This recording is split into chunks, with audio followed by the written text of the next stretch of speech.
Good morning class. आज हम करेंगे संज्ञा। इस चित्र को ध्यान से देखो। इसमें आपको क्या दिखाई दे रहा है? इसमें एक व्यक्ति है जिसके हाथ में आइसक्रीम है और यह दिल्ली में इंडिया गेट है उसके पास खड़ा हुआ है। यह आइसक्रीम खा रहा है। तो बच्चों, ये जो व्यक्ति है इसका नाम विवेक है और जो स्थान है इसमें ये कौन सा है? दिल्ली। और क्या दिखाई दे रहा है यहाँ? India Gate. ये जो इंडिया गेट है ये एक इमारत का नाम है और जो आइसक्रीम खा रहा है ये एक वस्तु है। तो कह सकते हैं कि जो ये ऊपर नाम दिए गए हैं सारे नाम ही संज्ञा कहलाते हैं। क्या कहलाते हैं? संज्ञा। तो किसी व्यक्ति, वस्तु, स्थान या प्राणी के नाम को संज्ञा कहते हैं। किसी व्यक्ति, वस्तु, स्थान या प्राणी के नाम को संज्ञा कहते हैं। अब यहाँ क्या दिखाई दे रहा है आपको? यहाँ किसकी तस्वीरें हैं? सबसे पहले हैं महात्मा गांधी। बच्चों, आप सब जानते हैं इनके बारे में। स्वामी विवेकानंद, मदर टेरेसा, ये बहुत ही महान व्यक्तित्व हैं। ये किसके नाम हैं? व्यक्तियों के नाम हैं। ये विशेष व्यक्तियों के नाम हैं। और नीचे देखिए आपको क्या दिखाई दे रहा है? घर है, दरवाजा है, कुर्सी है, खिड़की है, मेज़ है, फूलदान है, पर्दा है, टेलीविज़न है। तो ऊपर वाले जो तीनों हैं वो व्यक्तियों के नाम हैं और जो नीचे वाले हैं ये वस्तुओं के नाम हैं। ये सभी क्या हैं बच्चों? ये सब संज्ञा हैं। अब इन इमारतों को ध्यान से देखो। ये कौन कौन सी इमारत हैं? सबसे पहले है लाल किला जो कि दिल्ली में है, फिर ताजमहल, उसके बाद है कुतुब मीनार। ये सारी प्रसिद्ध इमारतें हैं। तो ये सभी भी क्या हो गई? संज्ञा। उसके बाद देखते हैं ये किसके चित्र हैं।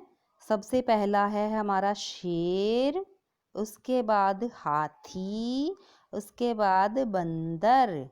तो ये सभी जो जानवर हैं ये भी क्या हो गए? संज्ञा। ये सब इन जानवरों के नाम हैं।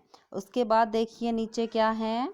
आम, अनानास, केला, मटर, संतरा, गोभी। नीचे क्या है? ये फल और सब्जियां हैं। तो ये फलों और सब्जियों के नाम हैं। तो ये नाम भी सब क्या हो गए? संज्ञा। इन के अलावा बच्चों कुछ और नाम भी हो सकते हैं जिन्हें हम देख नहीं सकते, जो मूर्त रूप में नहीं होते। ये क्या होते हैं शब्द? जैसे बचपन, बुढ़ापा, मिठास, साहस, खुशी, हंसी, दुख, मित्रता। इन्हें हम कहते हैं भाववाचक संज्ञा। भाववाचक संज्ञा क्या होती है बच्चों? जिसमें भाव होते हैं, जिसमें मन की फीलिंग्स भी हो सकती हैं। ठीक है। और जो ये हैं भाव हैं ये दिखाई नहीं देते हैं हमें। ये सब भी संज्ञा शब्द हैं। जैसे कि एक बुरी दुर्घटना को सुनकर हमें दुख पहुंचा, या राम और श्याम में बहुत गहरी मित्रता थी। ये सभी शब्द भी संज्ञा शब्द हैं। बच्चों, अभी आपने संज्ञा के बारे में जाना। अब हम इनके भेदों के बारे में जानते हैं। संज्ञा के कितने भेद होते हैं? संज्ञा के 3 भेद होते हैं। कितने भेद होते हैं?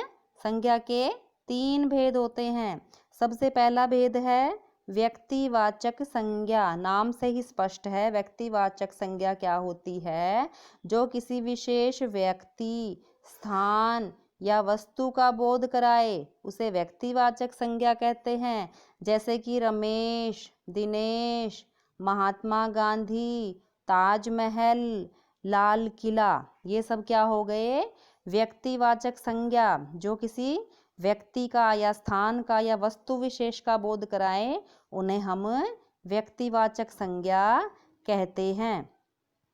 उसके बाद है बच्चों सेकंड पॉइंट, हमारा दूसरा पॉइंट है जातिवाचक संज्ञा। जातिवाचक संज्ञा क्या होती है? नाम से ही स्पष्ट है, जो किसी विशेष जाति का बोध कराती है। जैसे वो किसी विशेष व्यक्ति, स्थान या वस्तु का नहीं बल्कि उसकी पूरी जाति का बोध कराए उसे जातिवाचक संज्ञा कहते हैं। जैसे लड़का, गायें, घर, पहाड़, शहर, चीनी, नमक। अभी यहाँ देखो बच्चों, लड़का लिखा हुआ है। लड़का पूरी जाति से संबंधित है। अगर हम लड़के का नाम लिख दे जैसे कि राम, तो राम क्या हो जाएगा? व्यक्तिवाचक संज्ञा। लेकिन अगर हम सिर्फ लड़का कहते हैं, अब लड़का कोई भी हो सकता है, वो श्याम भी हो सकता है, वो दिनेश भी हो सकता है, वो अमन भी हो सकता है, तो ये पूरी जाति का बोध करा रहा है, इसलिए लड़का शब्द क्या हो गया?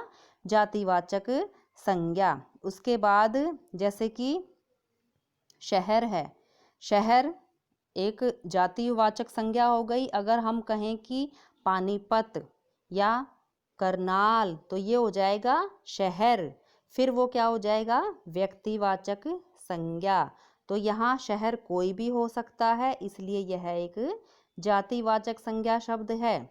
उसके बाद आता है तीसरा पॉइंट हमारा, भाववाचक संज्ञा, जिसमें कि भावों की प्रधानता होती है, जो कि भावों को प्रकट करते हैं वो नाम। ठीक है, जैसे कि प्यार, प्यार एक भाव हो गया। क्रोध, गुस्सा आना, बुढ़ापा, बचपन, हंसी, खुशी आदि। तो ये सभी शब्द हमारे क्या हो गए?